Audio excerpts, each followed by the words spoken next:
वैद्यकीय अभ्यासक्रमांच्या प्रवेशासाठी असणाऱ्या राष्ट्रीय पात्रता परीक्षेबाबत म्हणजेच नीट बाबत देशभरात सध्या गोंधळ सुरू आहे। नीट बाबत उच्च न्यायालयापासून सर्वोच्च न्यायालयापर्यंत अनेक याचिका दाखल केल्या आहेत।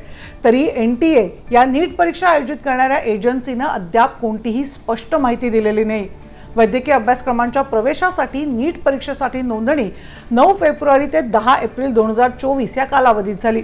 या कालावधीत एकूण 24,06,079 उमेदवारांनी नोंदणी केली। 5 मे 2024 ला नीट परीक्षा झाली तेव्हा एकूण 23,33,297 उमेदवार परीक्षेला बसले होते। 4 जून रोजी निकाल लागला तेव्हा एकूण 13,16,268 उमेदवार परीक्षेत उत्तीर्ण झाले।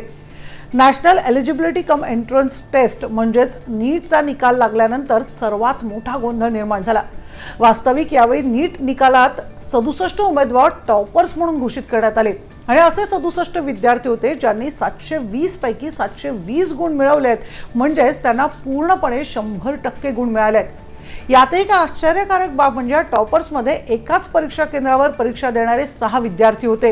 हे परीक्षा केंद्र हरियाणातल्या सज्जर इथे आहे आणि एवढंच नव्हे तर या परीक्षेतील काही उमेदवारांचे गुण हे 718 आणि 719 होते आणि परीक्षेचा जर एकूण योजना बघितली तर ते हे शक्य नसल्याचं तज्ञांचं म्हणणं आहे, कारण याबाबतही प्रश्न उपस्थित केले जात आहेत। नीट परीक्षेत उमेदवाराला एक प्रश्न बरोबर आला तर त्याला 4 गुण मिळतात। परीक्षार्थींचा युक्तिवाद असा आहे की समजा विद्यार्थ्यांनी सगळ्या प्रश्नांची उत्तरे लिहिले आणि एक उत्तर चुकलं तरी सुद्धा संबंधित उमेदवाराला 715 गुण मिळतील।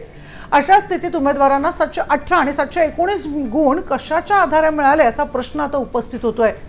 नीट यूजी 2024 मध्ये अनियमितता आणि ग्रेस गुण देण्याच्या निकालाविरोधात सर्वोच्च न्यायालयात अनेक याचिका दाखल करण्यात आल्या, पण नीट परीक्षेला बसणाऱ्या उमेदवारांच्या तक्रारी अजूनही संपत नाहीयेत। उमेदवार सतत आपल्या समस्या सोशल मीडियावर शेअर करतायत। एवढ्या मोठ्या प्रमाणावर परीक्षेतील अनियमिततेच्या प्रकरणाने अनेक प्रश्न निर्माण केले आहेत। सध्या शिक्षण मंत्रालय आणि एनटीएने नीट यूजी मध्ये ग्रेस गुण देण्यावरून वाद सोडवण्यासाठी 4 सदस्यीय पॅनलची स्थापना केली आहे। हे पॅनल 1500 उमेदवारांच्या गुणांचं पुनरावलोकन करेल ज्यांना सवलतीचे गुण मिळालेत आणि त्यांच्या परीक्षा केंद्रांना देखील भेट दिली जाईल। एनटीएने याबाबत खुलासा करताना गेल्या वर्षाच्या तुलनेत उमेदवारांच्या वाढीमुळे 2024 नीट परीक्षेत उच्च गुणांमध्ये वाढ झाली असल्याचं म्हटलंय।